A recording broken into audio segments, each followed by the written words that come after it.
이것이 복음이다. 보라, 구원과 교회 생활이다. 누가복음 19장 10절 말씀입니다. 인자가 온 것은 잃어버린 자를 찾아 구원하려 함이라. 아멘. 구약의 복음이 있습니다. 이사야 53장 5절 말씀이죠. 주님이 찔리신 것은 우리 허물 때문이요 주님이 상하신 것은 우리 죄악 때문이라. 주님이 징계를 받음으로 우리가 평화를 누리게 되었고 주님이 채찍에 맞음으로 우리가 나음을 얻게 되었습니다. 순전히 주님 때문입니다. 고린도후서 6장 2절 말씀입니다. 보라, 지금이라. 은혜 받는 것도 구원 받는 것도 지금입니다. 그러니까 여러분, 부모에게 효도하는 것도 지금입니다. 목사님에게 잘해주는 것도 지금입니다. 서로 성도들끼리 서로 사랑하는 것도 지금입니다. 자녀를 사랑하고 아끼는 것도 지금입니다. 시간이 지나면 후회합니다. 내가 왜 그때 그렇게 못했지 하는 후회함. 지금 여러분이 사랑하고, 지금 여러분이 용서하고, 지금 여러분이 연합하고 하나 되어야 할 이유입니다. 하나님은 항상 지금이십니다. 아브라함의 하나님, 이삭의 하나님, 야곱의 하나님, 그분은 살아계신 하나님, 지금도 우리와 여전히 임마누엘 하시는, 지금도 아브라함의 하나님이요, 지금도 이삭의 하나님이요, 지금도 야곱의 하나님, 지금 우리의 하나님이십니다. 지금 우리와 함께 하시는 그 하나님이십니다. 하나님이 여러분에게 어려움과 고통을 조금 주는 것은 그때그때마다 하나님이 우리를 훈련하고자 하는, 연단하고자 하는, 그래서 연단을 통해서 우리에게 보상을 주고 싶어하는 하나님이십니다. 예를 들자면 우리가 어린아이를 낳잖아요. 그러면 어린이집도 보내고 또 유치원도 보내고 학교도 보내고 그렇습니다. 그 아이들 입장에서는 뜬금없이 집에 있으면 좋은데 뜬금없이 어린이집을 가야 되고 유치원을 가야 되고 학교를 가야 된단 말이에요. 왠지 그 부모에게서 버림당했다는 느낌을 가질 수 있을 만큼 자기들은 외로운 고난의 길을 가게 되는 거거든요. 그런데 부모는 일부러라도 그곳에 보냅니다. 왜 그러냐면 훈련받고 오라는 거거든요. 어려워도 집 떠나면 개고생이다, 이런 말 있죠. 그 개고생 좀 하고 오라는 거예요. 일부러 고생하고 훈련받고 연단받고 그렇게 양육받아서 오라, 그런 거거든요. 그게 또 하나의 부모의 사랑이에요. 그러니까 하나님은 우리를 광야 같은 곳에 집어넣어놓고 또 교회라고 하는 이런 곳에 집어넣어놓고 너 혼자 사는 게 아니야, 같이 어울려 살아야 되는 거야. 가정이라고 하는 것을 다 그 안에 집어넣어놓고, 가정을 만들어놓고, 교회를 만들어놓고, 사회를 이렇게 만들어놓고, 그 안에 집어넣어놓고 잘 어울려서 이렇게 살아가도록 그렇게 만들어요. 그 양육이거든요. 하나님의 그 교육. 너 힘들지, 어렵지, 그렇게 부딪히며 살다 보면 힘들지, 혼자 있을 때보다 어렵지. 그렇지만 그게 교육이야. 사회성도 기르는 거고, 가정생활이 어떤 것도 기르는 거고, 또 교회 생활이 어떤 것도 다 기르는 거다. 그게 하나님의 양육 방법입니다. 어렵지만 이런 곳에 집어넣는 거예요. 광야 학교죠. 그게 우리 광야 학교, 하나님께서 우리에게 허락하신 광야 학교입니다. 이것을 통과하고 나면 요단강을 건너 가나안 땅을 우리에게 보상으로 주시는 겁니다. 그게 하나님의 역사예요. 그러니까 하나님 앞에 우리가 좀 어려움 당하고 시험 당하고 좀 고난과 고통이 있다 할지라도 이제 견디면 곧 하나님께서 더 좋은 것으로 갚아주실 것이다. 어차피 울면서 갈 수도 있는데 웃으면서 가도 똑같다. 보상은 똑같다. 그 과정을 거쳐야 하는 거기 때문에 그렇다. 광야길을 웃으며 가는 사람도 있고 광야길을 울면서 가는 사람도 있다. 울면서 가도 똑같은 보상이요, 웃으면서 가도 똑같은 보상이다. 그 과정이 있을 뿐이다. 그러므로 여러분, 이 과정에서 주님을 경험하시기를 바랍니다. 주님의 사랑을 경험하시기를 바랍니다. 하나님은 우리에게 선한 것을 준비해 놓고 주시는 하나님이시더라. 제가 처절하고 비참하게 그렇게 살아갈 때 저는 이런 그 좋은 주님을 그렇게 나한테 이 땅에서 정말 주어질까라고 생각했었어요. 근데 주님을 다시 만나고 회개하고 은혜를 받으니까 하나님이요, 야, 이런 하나님이시구나 라는 것을 경험하게 되었습니다. 그래서 제가 증인입니다. 여러분에게 얘기하는 거예요. 하나님을 의지해라. 하나님만 신뢰해봐라. 하나님 한 분으로 만족한다고 해봐라. 그리고 그것을 웃으면서 기다려봐라. 반드시 울면서 기다려도 반드시 하나님이 주시고, 웃으면서 기다려도 반드시 하나님은 주신다. 반드시 이게 과정이 있을 뿐이다. 그 과정을 통과해야 하나님께서 더 많은 양육자로서, 너가 양육받은 양육자로서 네가 살아가게 될 것이다 라고 하나님 우리에게 하시는 말씀이죠. 우리가 학교를 보내고 자꾸 출석하라고 그러고 일부러 결석하고 그러지 말라고 자꾸 하는 것은 자녀들을 교육받고 오라는 거거든요. 양육받고 오라고 하는 거거든요. 그렇잖아요. 그 아이들 입장에서는 귀찮고 힘들죠. 집에 있는 게 훨씬 편하죠. 그런데 그게 아니라고요. 양육받으라는 겁니다. 그게 광야 학교입니다. 하나님 우리에게 허락하신. 예수님이라고 예외인 줄 아십니까? 하나님의 아들 예수님이라고 예외 없습니다. 성경은 반드시 3일길을 가게 돼 있고요. 반드시 3층으로 올라가게 돼 있고요. 반드시 그런 고통을 겪게 돼 있습니다. 그러니까 예수님이라고 해서 그런 게 없을 것이다. 우리만 그런 거다. 그런 거 아니에요. 예수님도 똑같은 고난을 당하십니다. 왜냐하면 하나님이 허락하는 거거든요. 하나님이 그렇게 그 길을 가도록 마련하는 거예요. 하나님이 준비하는 거예요. 그렇기 때문에 예수님도 그 길을 가셔야 되거든요. 이 땅에 오셨어요. 고통의 길이죠. 하나님인데 이 땅에 인간들하고 진짜 인간 나부랭이들하고 같이 산다고 생각해보세요. 얼마나 고통스럽겠어요. 왕이 거지하고 사는 꼴이죠. 얼마나 힘들겠어요. 근데 그 길을 걸어와야 된다는 거예요. 그렇게 버림받은 인간처럼 그렇게 살다가 죄인의 모습으로 죽어야 된다는 거예요. 그게 하나님께서 자기 아들을 이 땅에 보내면서 계획하신 하나님의 뜻이었어요. 그러니까 예수님은 내가 이 잔을 안 마시고 싶은데, 인간적으로는 자기가 이 잔을 안 마시고 싶지만 아버지의 뜻이야. 아버지의 뜻이 이미 하늘에서 계획이 돼 있어. 하늘에서 이루어졌어. 그러니 이 땅에서도 이루어져야 돼. 그러니까 자기가 그 길을 갈 수밖에 없는 거예요. 그러니까 아버지의 뜻대로 되기를 원하나이다, 아버지의 원대로 되기를 원하나이다 하고 그 길을 가시는 거예요. 여러분, 고통 안 받는다고요? 고통이 없다고요? 아니에요. 반드시 하나님께서 사랑하시는 사람은 그 고통을 이 땅에 주십니다. 그러니까 그 고통을 통과할 때 선하신 하나님, 이렇게 좋으신 하나님, 인자하신 하나님, 결국 나에게 이런 좋은 것을 허락하시는 하나님, 그것을 믿고 기도하시기를 바랍니다. 자, 누가복음 4장 2절 말씀입니다. 마귀에게 시험을 받으시더라. 이 모든 날에 아무것도 잡수시지 아니하시니 날수가 다함에 줄이신지라. 18절입니다. 주의 성령이 내게 임하셨으니 이는 가난한 자에게 복음을 전하게 하시려고 내게 기름을 부으시고 나를 보내사 포로된 자에게 자유를, 눈먼 자에게 다시 보게 함을 전파하며 눌린 자를 자유롭게 하고, 19절입니다. 주의 은혜의 해를 전파하게 하려 하심이라 하였더라.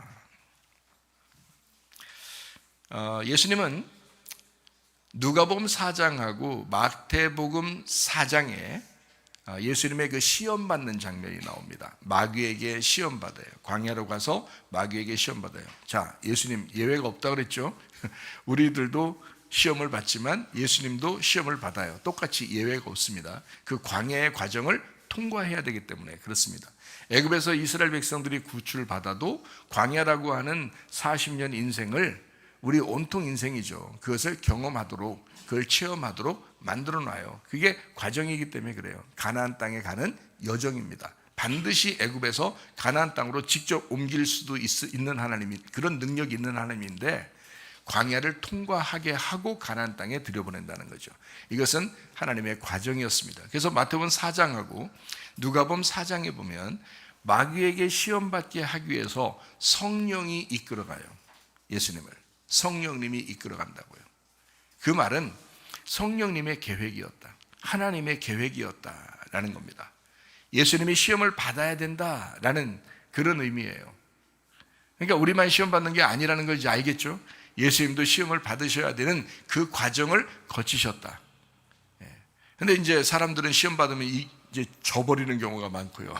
예수님은 이겼죠. 그게 문제죠. 그러니까 우리가 시험 받을 때 누구를 의지하면 되겠어요? 이기신 예수님을 의지하면 되는 거예요.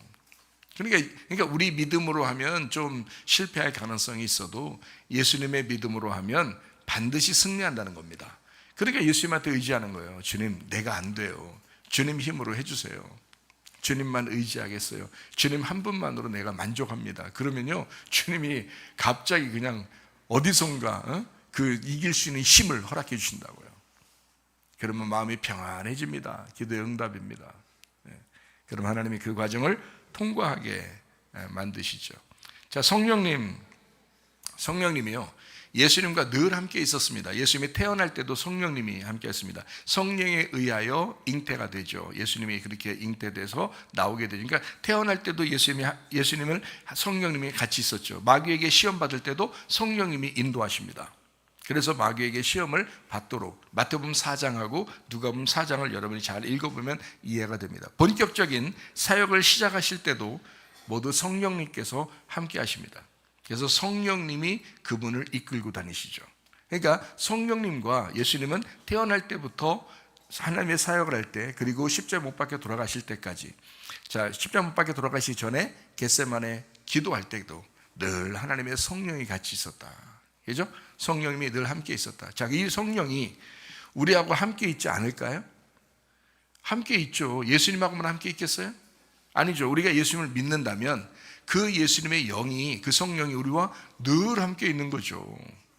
문제는 우리가 예수님처럼 그렇게 살려고 하느냐 하는 거고, 우리는 그렇게 살려고 하는 게 아니라 내 뜻대로 자꾸 살려고 하니까 성령님하고 부딪히는 거죠. 성령이 나와 함께 있는데 부딪히는 거야. 그러면 성령님이 가만두겠어요? 그래서 나를 파괴시키고 멸망시키고 나를 이기려고 하시는 분이 성령님이시다. 그렇게 싸움이 일어나는 것이 갈등이고요, 이 속에서 전쟁이 일어난다. 이거를 영적 전쟁이라 그렇게 말하는 겁니다. 그것을 알려주려고 성경책을 쓴 거예요.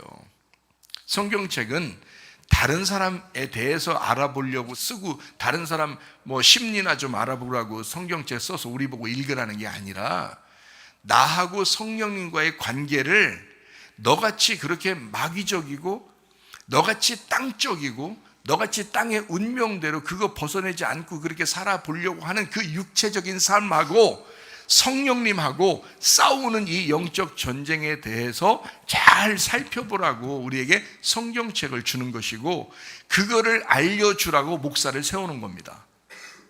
그러니까 여러분에게 성령의 말씀만 증거하면 여러분이 부딪히기도 하고, 그 말씀을, 성령의 말씀을 흡수하게도 해서 여러분에게 구원도 오게 되고요, 여러분을 회개시키기도 하고요, 여러분을 영생을 주고 그러는 거죠. 그 말씀이.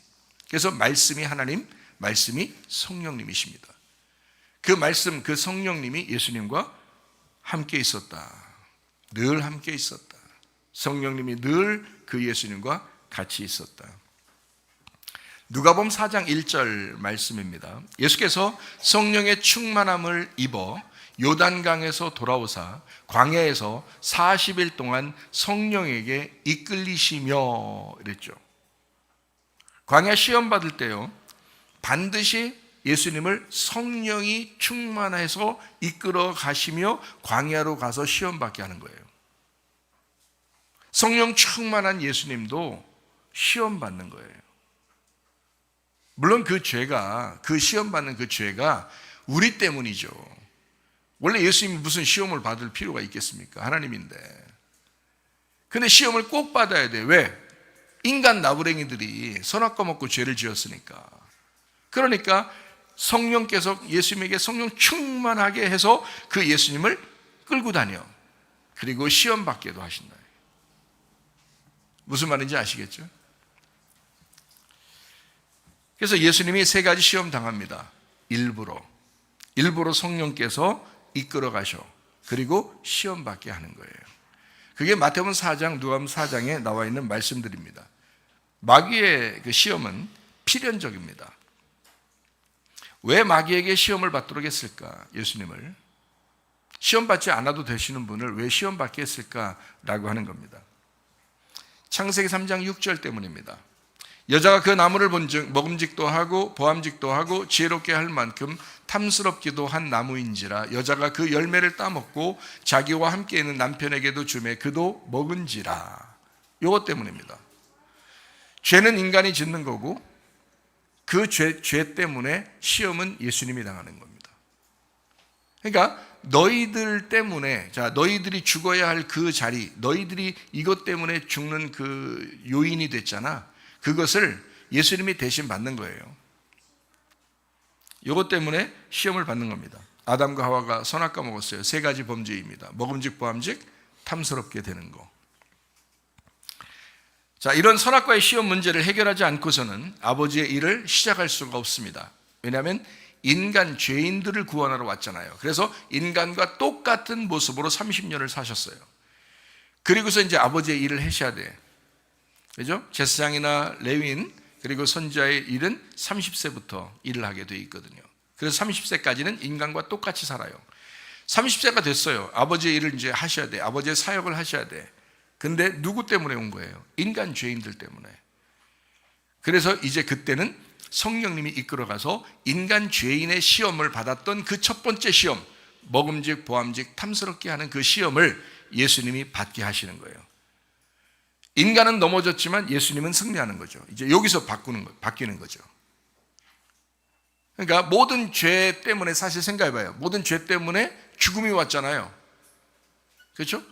모든 죄 때문에 죽음이 왔어요. 그러면 예수님이 그 죄의 원인, 그 세 가지, 먹음직, 보암직, 탐스럽게 하는 그 죄의 원인을 예수님이 이겨서 끝내면요. 그럼 어떻게 될까요? 죽음이 더 이상 안 오겠죠. 그거예요. 자, 생각해 보세요. 이제 순서가 이렇게 돼요. 선악과를 먹으면 죄가 와요. 그래서 그것 때문에 죽음이 온다 그래요. 그래서 선악과 먹으면 죽는다 이렇게 말한 겁니다. 그러면 선악과 문제를 예수님이 이기시면 어떻게 돼요?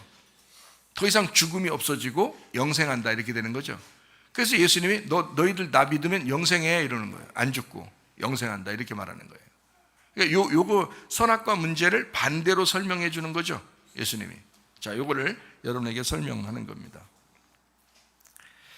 두 번째 아담으로 예수님이 오셨습니다. 첫 번째 아담이 아니고요. 첫 번째 아담은 실패했습니다. 두 번째 아담으로 오신 예수님. 첫 번째 아담이 지은 죄를 해결하시려고 온 겁니다.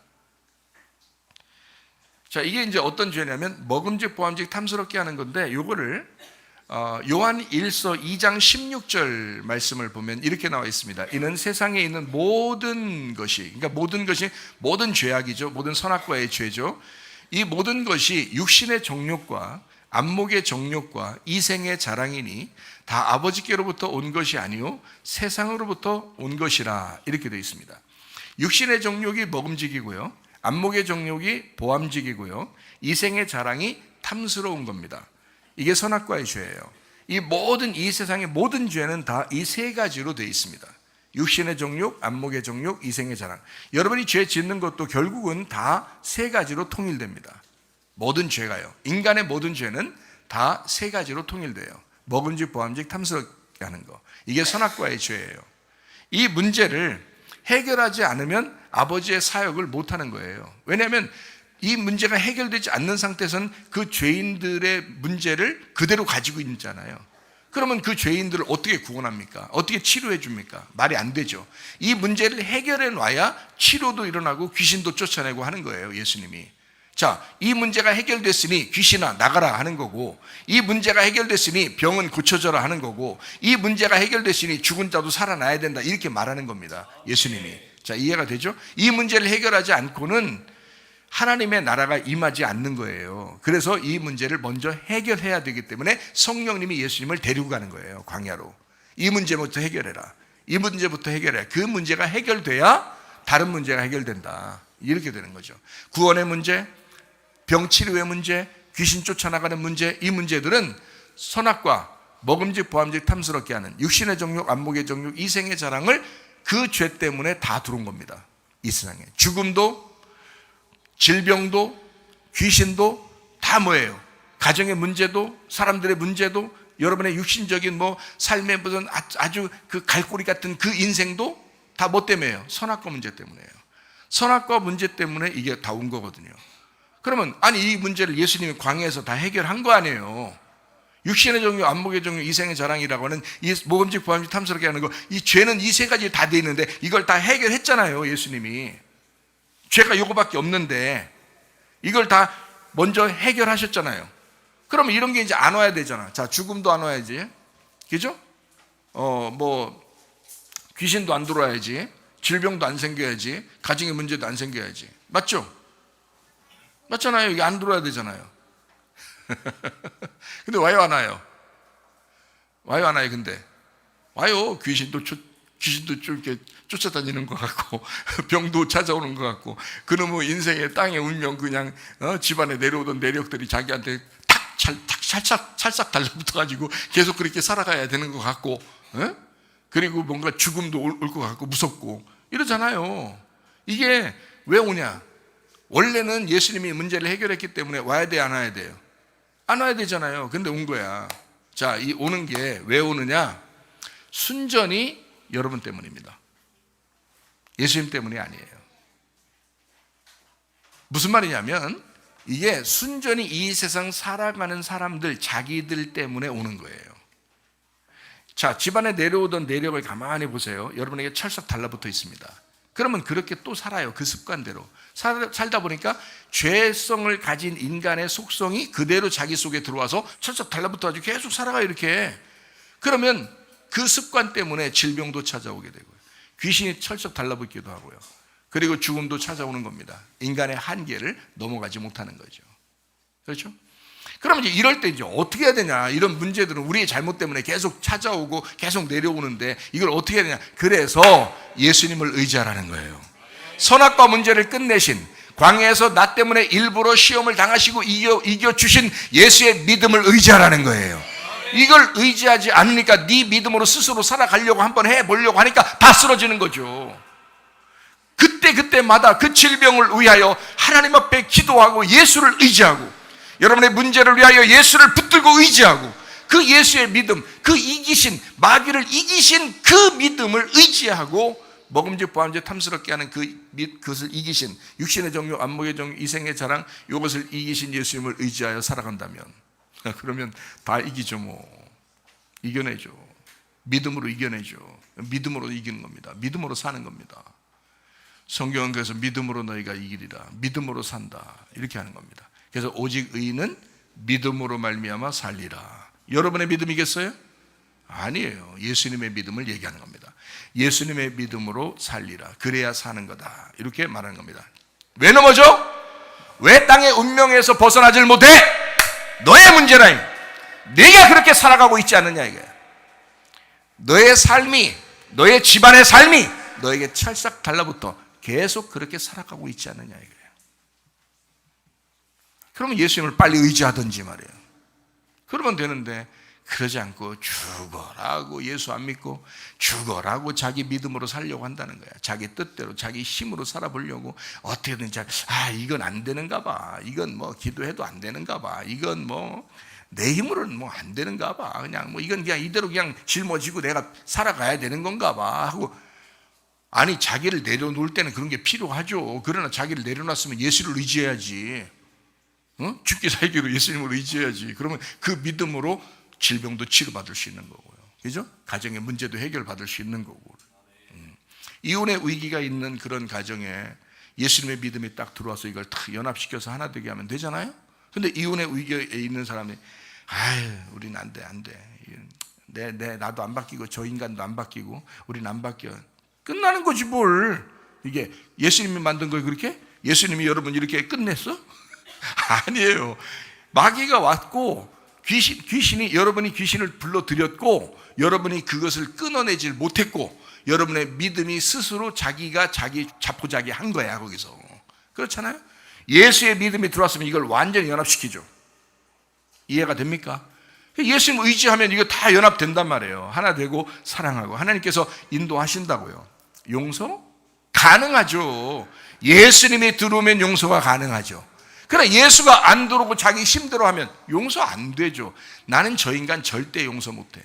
저 인간이 나한테 한 게 뭔데? 이렇게 되잖아요. 너는 한 게 뭔데? 저 인간은 너한테 그랬는데 너는 저 인간한테 어떻게 했는데 너도 똑같은 인간이야. 먹음직 보암직 탐스럽게 하는 거, 육신의 정욕, 안목의 정욕, 이생의 자랑, 여기서 너는 못 벗어나. 이 땅에 사는 동안에는 못 벗어나. 어떻게 할 때만 벗어나? 예수를 붙들 때만 벗어나.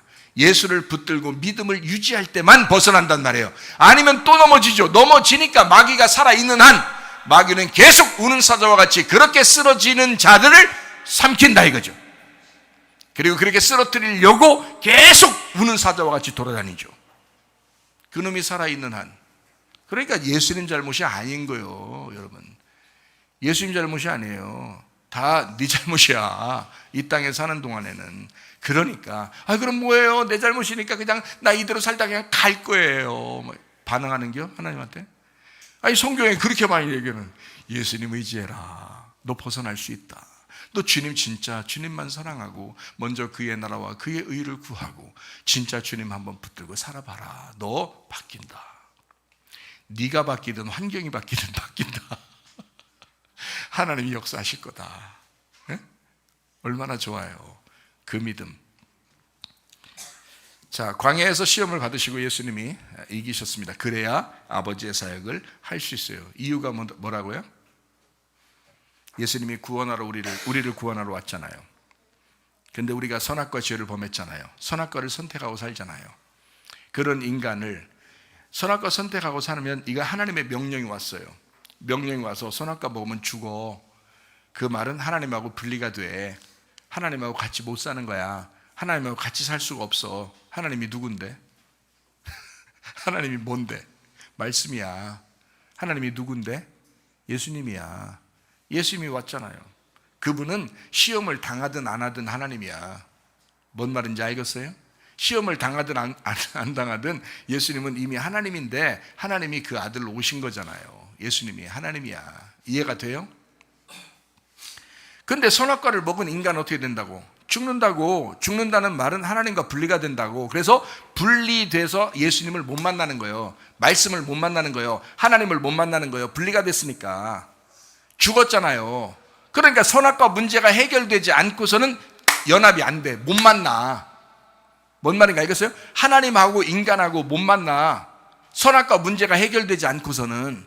근데 만약에 선악과 문제가 해결됐어, 그러면 죽음까지도 질병까지도 모든 문제까지도 다 이미 해결이 끝난 거야. 무슨 말인지 알겠죠? 그러니까 예수님이 와서 광야의 시험을 당할 수밖에 있다 없다? 당할 수밖에 없다. 당해야 한다. 광야에서 시험을 꼭 당해야 한다. 당할 수밖에 없다. 무슨 말인지 알겠죠? 예수님은 선악과의 죄를 반드시 해결하고 시작해야 된다. 그래야 예수님이 예수님 다니면서 병도 고쳐주고 눈 소경자다 눈 뜨게 하고 38년 된 병자도 막 일으키고 죽은 자도 막 죽은 나사로도 살리고 막 이러잖아요. 어떻게 그렇게 할 수 있어요? 선악과 먹고서 그냥 죽어있는 사람이면 그대로 안 돼요. 그냥 둬야 돼요. 근데 예수님이 왔잖아. 그러니까 선악과 문제가 해결되고서 이제 마귀야 다 끝냈지? 마귀 봐봐, 다 끝냈지. 내가 이긴 거야. 내가 끝낸 거야. 네 선악과 모든 문제를 내가 인간의 몸으로 와서 내가 끝냈다. 응? 인간의 몸으로 와서 내가 끝냈다. 그러니까 이제 첫 번째 아담이 실패한 건 내가 성공으로 끝낸 거야. 마귀 다 보여 안 보여? 다 봤지? 그러니까 내가 병든 자를 고칠 거야. 가만히 있어. 내가 가는 곳에 너 까불지 마. 내가 병든 자를 고칠 거야. 내가 잃어버린 자를 찾아서 구원할 거야. 내가 죽은 자를 살릴 거야. 소경의 눈을 뜨게 할 거야. 38년 된 병자를 일어나게 할 거야. 자, 예수님께서 정확한 권리를 주장하는 거죠. 그러니까 귀신들이 어때요? 예수님이 가는 곳마다 귀신들이 일단 떱니다. 일단 떨어. 2단도 떨고 3단도 떨어. 일단 떨어. 그러면 예수님이 딱 나타나면 귀신아! 그러면 갈게요. 그런단 말이야. 갈게요.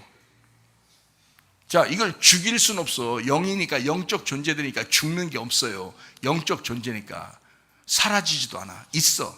귀신도 마귀도 이게 사라지지가 않아. 영적인 존재니까 지금도 존재하고 여러분 주변에 계속 그렇게 역사한다고요. 문제는 여러분이 그 예수를 의지하지 않는단 말이에요. 광야의 시험에서 이기신 예수를 의지하지 않는다. 그래서 넘어지는 거다 이 말이야. 무슨 말인지 아시겠죠? 예수님은 당당합니다. 귀신 들린 자에서 딱 갑니다. 지가 알아서 먼저 막 절하고 막 이럽니다. 귀신 들린 자. 예? 그래서 귀신이 막 벌벌 떨어요. 야, 떨지만 말고 나가. 알았어요. 근데 저기로 보내주면 안 돼요? 그래, 글리 가. 보내잖아요. 이해가 됩니까? 왜냐하면 이미 마귀, 귀신이 시험했던 걸 끝냈잖아요. 시험했던 걸 끝냈다고. 이게 선악과의 문제를 이미 해결한 겁니다. 무슨 말인지 여러분 이해가 되시죠? 그래서 예수님을 만난 자는 그때나 지금이나 구원을 받습니다. 그러니까 그 선악과를 이기신 예수를 의지하라고요. 그래, 나는 넘어질 수 있지. 나는 먹음직 보암직 탐스럽게 하는 그 선악과, 육신의 정욕, 무서워. 안목의 정욕, 무서워. 내가 이기려고 해도 힘들어. 이생의 자랑, 힘들어. 탐욕, 이게 힘들어. 이거 내가 이기지 못하지. 그때 그걸 이기신 주님을 의지하라고. 자, 저한테도 이런 게 오겠어요, 안 오겠어요? 육신의 정욕, 안목의 정욕, 이생의 자랑, 아무리 목살에도 와, 그렇죠? 먹음직 보암직 탐스럽게 하는 거, 이 세상 뭔가 막 탐스러운 말들도 있을 거 아니에요. 뭔가 막 나에게 뭔가 막 좋은 제안들도 있고 그럴 거 아니에요. 자, 이런 게 오겠어요, 안 오겠어요? 오겠죠, 그죠? 그럴 때 내 마음이 어때요? 자, 탐스러운 거 붙들어? 안목의 정욕 확 붙들어 버릴까? 뭐 육신의 정욕 확 붙들어 버릴까 그냥? 그럼 나도 넘어지는 거야. 나도 내가 붙들어서 내가 넘어지는 거야. 이해가 돼요? 그때 이제 바로 누굴 생각해야 돼? 누굴 생각할까? 누굴 생각했으면 좋겠어? 예수님이야. 광야에서 이 세 가지 시험을 이미 예수님이 이기셨지. 나는 이길 수 없지만 내가 이렇게 살아가는 동안 내가 죽을 때까지 이것은 계속 내게 엄습해 올 거지만 그때마다 주님, 나는 주님이면 돼요. 주님 한 분이면 돼요. 나 다른 거 필요 없어요. 나 처절하게도 살아봤고 나 비참하게도 살아봤어요. 내가 죽는 위기에 있다가도 살아나고 하나님이 살려주셔서 내가 그렇게 병원에서 의사들이 고치지 못하는 병이 있어도 하나님이 나를 치료해서 내가 살았잖아요. 돈도 하나도 없어서 걸어다니고 버스비도 없어서 그냥 걸어다니고 그럴 때도 있었잖아요. 누가 자전거 줘가지고 그 자전거 타고 다닐 때 있었잖아요. 근데 그 자전거도 어떤 놈이 훔쳐갔잖아요. 그래서 내가 또 걸어다니고 그랬잖아요. 하나님 나 아시잖아요. 아무것도 없었던 거 아시잖아요. 이렇게 내가 비참하고 처절하게 살아봤잖아요. 나 주님 한 분이면 됩니다. 내가 주님 한 분이면 됩니다. 나는 아무 탓 갖고 싶지가 않아요. 어떠한 제안도 내 귀에 솔깃하지 않습니다. 주님 한 분이면 됩니다. 내가 지금 당장은 짊어져야 할 짐들이 있고 우리 교회 성도들도 있고 우리 가족들도 있습니다. 그렇지만 저는 주님 한 분이면 됩니다. 주님이 다 해결해 주십시오. 주님이 다 인도해 주십시오. 내가 주님만 붙들려고 하니까 주님께서 나를 인도하시는 거예요. 내가 주님만 붙들려고 하니까 주님이 나를 세우시는 거예요. 내가 사람들에게 막 자랑을 받고 싶어서 하는 거 아니었는데도 하나님이 자랑스럽게 만들어 주시려고 하는 거예요. 나는 가만히 있는데 왜? 내가 주님 붙들려고 하니까, 주님 한 분 만족하려고 하니까, 실제로 내 마음속에 그런 거니까, 실제로 그렇게 살고 싶으니까, 그게 내 속편한 거니까, 주님 안에 사는 것이 훨씬 행복하니까, 나는 그것을 맛본 사람이니까 놓치고 싶지 않단 말이에요. 여러분, 우리 교회 다니시는 여러분, 성도 여러분이요, 주님 먼저 구하시기를 바랍니다. 주님 한 분으로 만족하며 살기를 바랍니다. 예수님께서는 이 땅에서 시험을 당하셨습니다. 그리고 아버지의 일을 3년 반 동안 충실히 하시다가 십자가에 못 박혀 죽으셨습니다. 창세기 2장하고 창세기 3장에 나와 있는 이야기들을 해결하기 위해서예요. 여러분 잘 생각해요. 선악과 죄를 해결했지만 선악과의 죄로 인해서 뭐가 찾아왔어요? 죽음이 찾아왔습니다. 선악과의 죄 때문에 죽음이 찾아왔어요. 그러면 선악과의 문제는 해결했어요. 예수님이 오셔가지고. 그렇죠? 그런데 그 죽음이라는 게 오잖아요. 죽음이라는 게 와요. 결국엔 인간은 죽게 돼 있어요. 그래서 이게 정해져 있다고요. 선악과 먹지 않았었으면 죽음이라는 건 없었을 겁니다. 그렇죠? 이 세상에 죽음이라는 건 없었을 거예요. 그런데 선악과 죄를 지었기 때문에 한 번은 반드시 죽어라고 정해졌어요. 그게 선악과라고 하는 것과 연결된 죽음입니다. 그러니까 선악과 문제를 해결하잖아요. 그러면 이 문제를 해결해야 돼, 안 해야 돼? 이 죽음의 문제를 해결해야 돼요. 선악과 문제를 우리가 끝냈어요? 예수님이 끝냈어요? 예수님 홀로 끝내요. 그건 성령님에 의해서 예수님을 끌고 가가지고 시험 받게 해서 그 문제를 끝내야 돼. 자, 그리고 성령님이 데리고 가가지고 십자가를 지게 만들어. 그리고 성령님께서 역사하셔서 안 죽어도 돼. 사실 솔직히 도망가도 되고 제자들이 보호해도 되고 솔직히 하나님께서 막 역사하시고 막 천군천사가 막 대동해서 확 와버리고 그 군대, 하늘의 천군천사, 하늘의 군대가 막 확 사람들 눈에 몇 번만 보여주면요 그냥 예수님 안 죽어도 돼 사실은. 근데 예수님께서 십자가에 그러지. 나 하늘의 천군천사가 와서 이거 싹 다 해결할 수 있어. 그렇지만 인자는 아버지의 뜻대로 가야 돼. 천사들이 와서 이거 하나 해결 못할 것 같으냐? 다 해결할 수 있어. 그러나 너희들의 선악과의 문제 때문에 죽음이 왔잖아. 내가 그 죽음을 홀로 끝내야 돼. 내가 광야에서 3가지 시험을 홀로 끝낸 것처럼 내가 죽음도 홀로 끝낼 거야.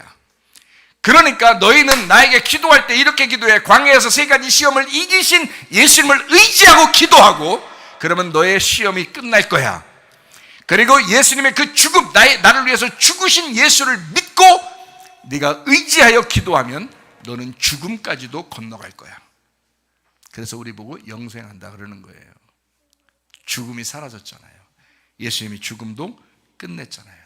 죽음의 문제를 해결했다고요. 그래서 창세기 2장과 3장을 예수님이 해결했습니다.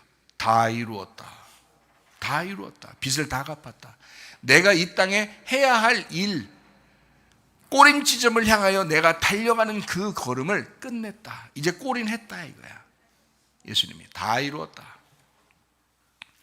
그게 예수님의 요한복음 19장의 내용입니다. 십자가에 달려 돌아가시면서 다 이루었다. 그러므로 우리는 예수님을 믿는 순간 죽음을 보지 않고 영생함을 얻는다고 요한복음 3장 16절에 말씀하고 있습니다. 하나님이 세상을 이처럼 사랑하사 독생자를 주셨으니 이는 그를 믿는 자마다 멸망치 않고 영생을 얻게 하려 하심이라. 영생이 뭔지도 모르고 그냥 영생을 얻게 하려 함이라. 이렇게 말하니까 죽지도 않는다는 사람도 있어. 이 땅에서 몸이 죽지 않는다는 뜻이 아니에요. 영생한다는 거죠. 하나님과 영원히 같이 있다는 거야. 떨어지지 않는다는 거야. 더 이상. 처음에 선악과 먹고 하나님하고 떨어졌잖아. 하나님하고 떨어진 거, 이거 더 이상 예수님만 너 의지하잖아. 예수님만 믿잖아. 그러면 더 이상 하나님하고 한 번도 안 떨어질 거야. 임마누엘 할 거야. 하나님이 우리와 함께 있을 거야. 너 교회 같이 있어. 그럼 우리와 함께 있을 거야. 그 우리가 교회야. 우리와 함께 있을 거야. 하나님이 늘 함께 있을 거야. 임마누엘 이렇게 함께 있을 거야. 예수님은 그래서 홀로 선악과 문제를 해결했습니다. 그리고 홀로 십자가의 죽음을 해결했습니다. 홀로 이 문제를 끝냈다 이 말이에요. 사람들 보고 의지하지 않았습니다. 니네가 해결해야 돼. 야, 내가 좀 이거 30%, 50%는 내가 해결했으니까 니네가 나머지 50% 해결하고 와라. 이런 거 아닙니다. 100% 다 해결했습니다. 우리는 뭐만 가지고 가면 돼요? 천국에 믿음입니다. 근데 그렇게 시험을 이기신 예수님을 안 믿어. 그렇게 우리를 위해서 죽으신 예수님을 잘 안 믿어. 그래 놓고 자기 생각대로 살아, 자기 뜻대로 살아, 자기가 계획하면서 살아, 자기가 이 땅에 육신의 정욕이 오면 확 붙잡아, 안목의 정욕이 오면 확 붙잡아, 이생의 자랑이 오면 확 붙잡아, 먹음직이 오면 붙잡아, 막 보암직이 오면 확 붙잡아, 탐스러우면 확 붙잡아. 그건 네가 그거 붙잡은 거 가지고 네가 죽을 거야. 네가 붙잡았잖아. 네가 가는 거잖아. 예수님은 다 끝냈는데 네가 나를 안 믿었잖아. 네가 예수를 안 믿었잖아. 예수 안 믿었으니 믿음이 없으니 네가 천국 갈 리가 있나? 천국은 믿음으로 가는데. 아, 그렇구나. 믿음으로 천국 가는 거구나. 이걸 믿으라고 하는 거였구나. 어떤 걸 믿으라고요? 광야에서 3가지 시험을 이긴 거 믿으라고 하는 거였구나. 십자가에 달려 죽으시면서 죽음을 끝낸 그걸 믿으라고 하는 거였구나. 그러니까 우리는 이거 2개를 딱 의지하고 붙들고 기도하면 믿음 있는 거야. 그 믿음 있는 사람이 승리하게 될 줄로 믿습니다. 승리하게 된다. 에베소서 2장 8절 9절 말씀입니다. 너희는 그 은혜에 의하여 믿음으로 말미암아 구원을 받았으니 이것은 너희에게서 난 것이 아니요 하나님의 선물이라. 행위에서 난 것이 아니니 이는 누구든지 자랑하지 못하게 하려 함이라. 우리는 그 주님을 믿고 천국 갑니다. 나의 노력으로 가는 것이 아닙니다. 오로지 은혜를 믿음으로 천국 가게 된다. 은혜를 믿음으로. 은혜를 누구예요? 예수님입니다. 이 땅에 우리에게 은혜로 오신 그 예수님을. 그러니까 사람들이 은혜 받았어, 그 말은 누구 받았다는 얘기예요? 좀 잘 됐어 이 말이에요? 그 말 아니고 은혜 받았어, 나 은혜 받았어, 그 말은 누구 받았다는 얘기예요? 예수님 받았어. 죄인 된 나를 위해서 오신 예수님을 내가 받았어. 은혜 받았어. 은혜를, 그 은혜를 내가 믿음으로 구원받는다, 이렇게 되는 거야. 무슨 말인지 알겠어요? 그 은혜를. 자, 어떻게 은혜야? 내가 시험 이겼어? 내가 죽었어? 내가 죽음을 이겼어? 못하죠. 예수님 홀로 시험을 이겼잖아. 예수님 홀로 그 죽음을 이겼잖아. 이게 은혜란 말이에요. 그 은혜를 네가 믿어 받아들여 봐. 그러면 구원이야. 그게 믿음으로 구원받는다는 것은 바로 이 얘기입니다. 사람들은요 좀 잘 모르더라고. 어떤 걸 잘 모르냐면 이렇게 하더라고요. 예수님 믿어요? 예, 믿습니다. 뭐요? 예수님 십자가 못 박에 나 죄를 위해서 십자가 못 박에 들어가셨잖아요. 막 이런다고요. 근데 정확하게 얘기하면 두 가지가 우리에게 있어야 합니다. 어떤 거냐면 하나는 선악과 문제를 해결하는 광야의 시험을 예수님이 이기셨다. 이거를 네가 확실하게 믿어서 시험을 승리해야 된다. 예수님이 마지막에 그 선악과 때문에 죽음이 왔는데 그 죽음을 죽으셔서, 죽음이 예수를 죽게 해서 예수님이 죽으신 거기에 내가 포함돼 내가 죽었다, 이 죽음이 끝났구나 라고 하는 것을 믿어서 영생하는 겁니다. 그래서 이 사실을 믿어라. 그러면 너 시험도 이기고 죽음도 사라질 것이다, 이렇게 되는 것입니다. 영적 죽음입니다. 영적 죽음이라고 하는 것은 하나님과 떨어지는 걸 얘기해요. 영적 죽음이 사라졌다는 말은 하나님하고 다시 연결됐다라는 그런 말씀입니다. 예수님의 모든 사역의 그 원동력은 성령님이셨습니다. 자, 우리가 성경을 읽어보니까 아시겠죠? 성령님은 하나님의 영입니다. 하나님은 성령으로 우리와 함께 늘 같이 계신다. 이거를 임마누엘이라고 말씀합니다. 예수님은 누구에게 관심을 가질까? 늘 우리가 얘기하는 거 있죠. 세 가지. 누구에게 관심 갖는다? 고아, 과부, 나그네, 이렇게 이야기하죠. 그러니까 누구에게 늘 관심이 있냐면 가난하고 소외되고 병든 사람들, 이런 사람들에게 늘 관심을 갖습니다. 고아, 과부, 나그네, 그리고 이혼하거나 이혼을 당한 사람, 그리고 질병에 고통받고 신음하는 사람, 노인, 그리고 어린이, 그리고 연약한 사람들, 마음이 찢어질 듯이 고통받는 사람들, 이런 사람들에게, 마음이 상한 자들, 그런 사람들을 하나님은 관심 가져요. 예수님은 늘 그들을 관심 가져요. 왜? 이 땅에 죄 가운데 있는 잃어버린 자들이잖아요. 예수님은 그것 때문에 오신 거잖아요. 그들을 구원하려고 일부러, 누가 잘난 놈만 구원해야지 뭐 이래서 온 거 아니잖아요. 오히려 잘난 놈이라고 생각했던 바리새인들은 예수님한테 굉장히 혼납니다. 이렇게 잃어버린 자를 주님은 찾아서 구원합니다. 다시 말하면 그들에게 관심을 보이신다, 예수님이요. 예수님이 그런 모습으로 왔기 때문에 그럽니다. 예수님이 그 모습으로 왔기 때문에. 주님은 우리의 동반자다. 그래서 함께 동행한다. 지금도 영원히 함께 동행한다.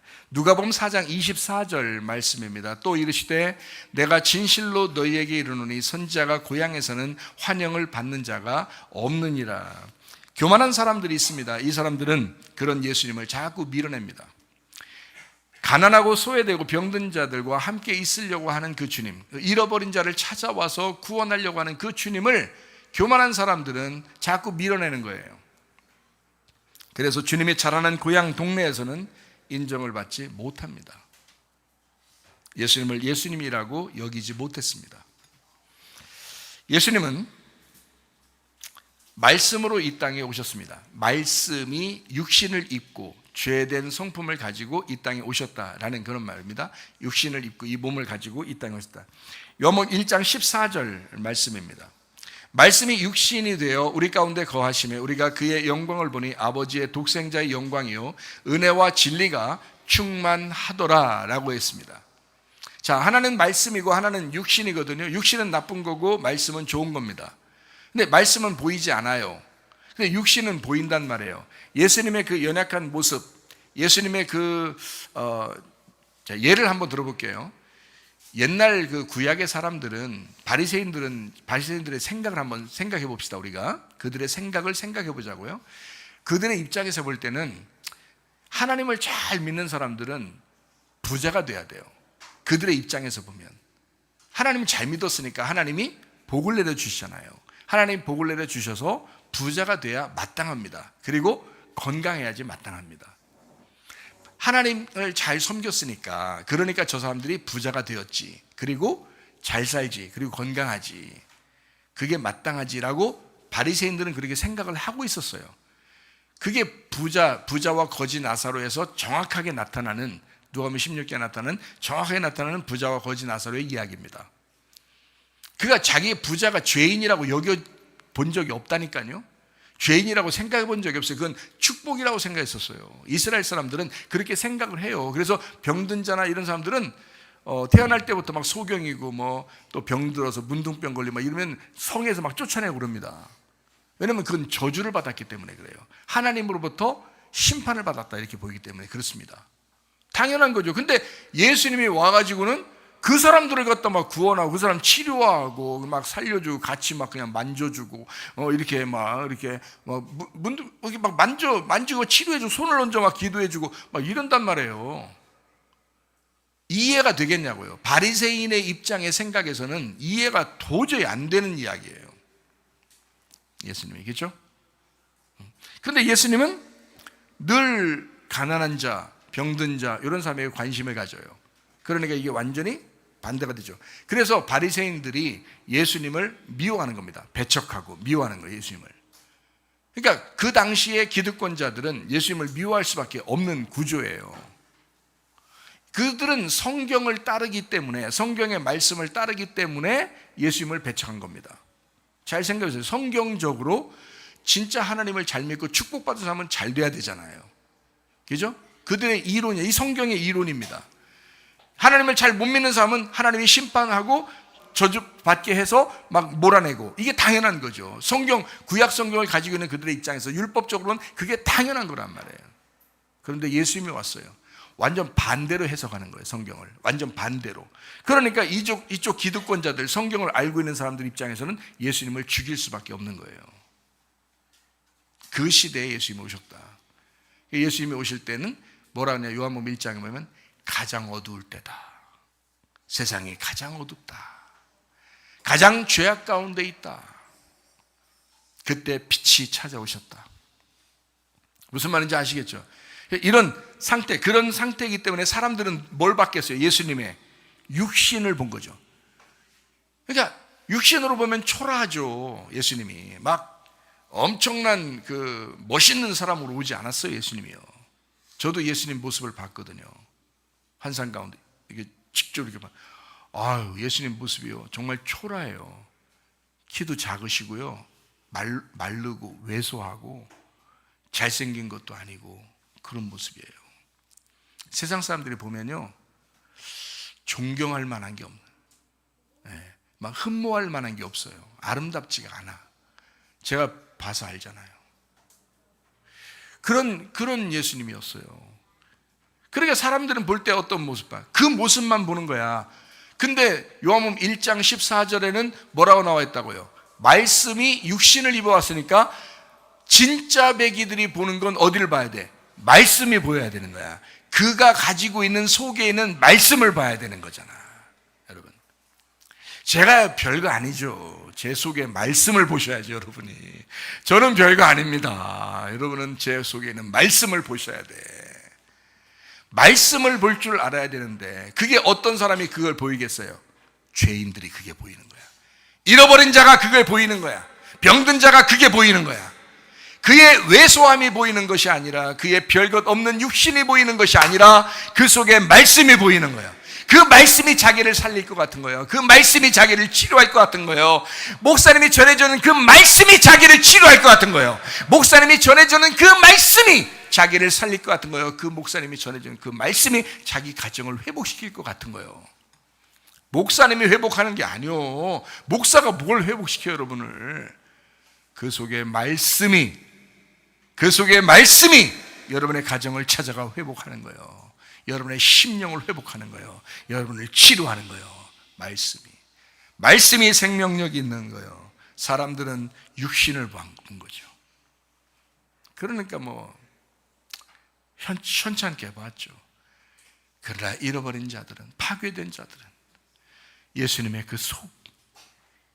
그 속사람, 예수님의 진짜 알맹이, 그 말씀, 그거를 붙들고 싶은 거예요. 말씀만 하시옵소서. 주님, 저를 구원해 주십시오.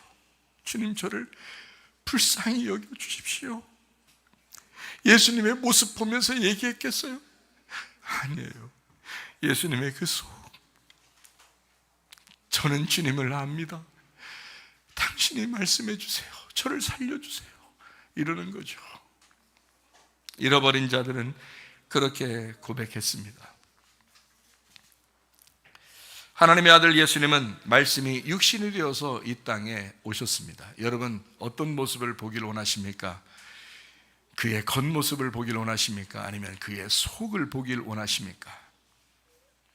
예수님의 그 속사람, 그 말씀, 그것이 여러분에게 보이기를 바랍니다. 우리 인류를 위해서 십자가의 고통을 위해 일부러 오신 예수님, 누군가는 그 예수님을 알아볼 것입니다. 누군가는 이 교회를 알아볼 것입니다. 누군가는 이 목사도 알아볼 것입니다. 이 목사 겉모습 알아봐 달라는 거 아니에요, 진짜. 여러분, 그런가 안 그런가 예수님한테 물어봐 기도하면서 목사님이 그런 사람인가 아닌가, 그런 거 없어요. 저도 죽음에서 건진받은 사람인데 그런 뭐가 있겠어요. 그러나 제 속에 있는 그 말씀을, 그 소중한 말씀, 그 귀한 말씀을, 그 말씀을 알아봐 달라. 말씀은 소중한 것이다. 그 말씀이 여러분에게 생명력을 줘야 한다. 그 말씀이 살아있다. 엘리야는 사렙다 과부가 알아봤습니다. 엘리사를 나아만 장군이 알아봤습니다. 양은 목자를 알아보게 되어 있고 성도는 목사를 알아보게 되어 있습니다. 아들은 아버지를 알아봅니다. 나그네는 하나님의 집을 알아보게 되어 있고 과부는 남편 예수님을 알아보게 되어 있습니다. 고아는 아버지 하나님을 알아보게 되어 있습니다. 주님을 아는 것이 영생입니다. 요한복음 17장 3절 말씀입니다. 영생은 곧 유일하신 참 하나님과 그가 보내신 자 예수 그리스도를 아는 것이다. 이게 기노스코라는 단어입니다. 히브리 말로는 야다라는 말. 이게 안다. 어떻게 안다? 머리로만 안다? 아니다. 몸과 마음으로 동침하여 경험하여 안다라는 말씀입니다. 그렇게 성령의 능력을 경험한 사람은 그냥 가만히 내비둬도 주님을 증거하게 돼 있어요. 주의 증인으로 살게 돼 있어요. 제가 그 증인 중에 한 사람입니다. 제가 주님을 경험했습니다. 얼마나 좋으신 주님 만났는지, 저 같은 죄인을, 나같이 죽을 수밖에 없는, 지옥 갈 수밖에 없는 나를 주님이 구원하셨습니다. 제가 증인입니다. 그 선하신 주님, 그 주님, 저의 하나님은 여러분의 하나님도 되십니다. 아브라함의 하나님이 우리의 하나님이요, 이삭의 하나님이 우리 하나님이십니다. 야곱의 하나님이 바로 우리의 하나님이십니다. 야다, 기노스코, 서로 동침하여 하나가 되었다, 알았다. 그렇게 알게 되었다. 예수님을 그렇게 알게 된 사람들, 주님과 하나 된 삶을 살다가 주님 만나기를 바랍니다. 디모데전서 4장 5절 말씀 보니까 뭘로 우리가 거룩해지느냐? 하나님 말씀과 기도로 거룩해진다 했습니다. 말씀과 기도로 주님과 동행하시기를 바랍니다. 말씀과 기도가 거룩함입니다. 그러면 우리 주님과 하나님을 잘 알게 돼요. 그러니까 뭘로 알게 되는? 말씀으로 알게 되는 거거든요. 말씀으로 알았으면 기도로 경험하는 거예요. 감동을 받는 거죠. 그러니까 말씀으로 네가 알았으면 기도로 감동해서 경험해라, 이런 거거든요. 그래서 말씀과 기도로 네가 거룩해지는 거야. 네 삶을 아무도 빼앗을 수 없는 거야. 말씀과 기도가 있는 한 너를 아무도 침범하거나 빼앗을 수 없는 거야. 그러니까 아는 것만큼 효도가 없고 아는 것만큼 사랑이 없습니다. 알아주는 것만큼. 그죠? 여러분, 자녀가 부모를 알아줄 때 부모가 뭐 큰 걸 기대하나요? 아니에요. 엄마를 알아줄 때, 아빠를 알아줄 때 그냥 알아주는 게, 그 마음을 알아주는 게 너무 대견스럽고 너무 기특한 거죠. 그렇죠? 자, 자녀를 어때요? 자녀의 마음을 알아줘야죠. 부모가, 아빠가 자녀의 마음을 알아주죠. 엄마가 자녀의 마음을 알아줘야죠. 그러면 자녀가 어때요? 감동합니다. 내 마음을 이렇게 이해해주고 알아주다니. 그렇죠? 자, 아내의 마음을 어때요? 알아줘야죠. 그러면 기뻐합니다. 남편의 마음을 알아주면요, 큰 감동받습니다. 요즘엔 여자가 우는 게 아니라 남자가 더 울어요. 예, 아내를 알아주면 아내가 참 감동받고, 남편을 알아주면 남편이 참 감동받습니다. 그러면 서로 그게 사랑인 거예요. 부모가 자녀를 사랑하는 거, 자녀가 부모에게 효도하는 거. 가장 큰 효도가 뭘까요? 부모의 마음을 아는 것입니다. 부모의 마음을 알아주는 거. 자, 하나님이 우리에게 큰 걸 요구했나요? 뭐 엄청난 걸 요구해서 천국 오라고 하는 건가요? 아니에요. 너희들 내 마음을 좀 알았으면 좋겠다. 내가 얼마나 너희들을 조건 없이 사랑하는지 그 마음을 알아줬으면 좋겠다. 이 세상의 부모는, 이 세상의 자녀들은, 이 세상의 남편과 아내는 다 조건을 내걸고 사랑하고 효도하고 공경하고 그러겠지만 나는 너를 조건 없이 사랑한다. 조건 없이 사랑한다. 무조건 사랑한다. 이 마음을 알아줬으면 좋겠다 하는 거죠. 여러분, 그거만큼 큰 효도가 없잖아요. 주님이 가장 원하시는 게 무엇인지를 이해하는 거, 이거만큼 우리가 하나님 앞에 효도하는 게 어디 있겠어요. 자, 부모의 마음을 이해해주고, 그러니까 우리 살아있는 동안에 부모에게 연락 자주 하세요. 부모가 원하는 게 그런 거잖아요. 연락 자주 하셔요. 그리고 좀 만나서 이야기도 하세요. 근데 대신 부드럽게 얘기하세요. 싸우는 것처럼 막 거칠게 말하지 말고 부드럽게 얘기하세요. 부모에게. 그렇게 살아있을 때 하라고요. 살아있을 때. 그게 효도야. 부모의 마음이 다 똑같더라고. 부모 마음 뭐냐면 그냥 부모한테 찾아와서 부드럽게 얘기하고 연락 자주 하고, 그냥 좀 힘들면 힘들지 마음 알아주고 그런 거잖아요. 부모가 뭐 엄청난 거 요구하는 거 아닙니다, 여러분. 부모도 또한 자녀들에게 조건 없이 사랑하는 거예요. 아는 거죠. 자녀가 부모에게 사랑받아야 할 존재임을 아는 거죠. 그렇게 하는 거예요. 남편도 아내도 서로 조건 없이 그렇게 사랑하고 우애하고 그러는 겁니다. 자, 하나님 마음이 그렇다는 거죠. 가정에서 그런 사랑이 넘치기를 바랍니다. 교회에서도 그런 사랑이 넘치기를 바랍니다. 여러분이 있는 그 처소에도 그런 사랑이 넘치기를 바랍니다. 하나님의 마음입니다. 하나님은 그렇게 좋은 마음을 가졌습니다. 하나님이 원하시는 게 뭐냐? 구원받고 교회 생활 잘하는 겁니다.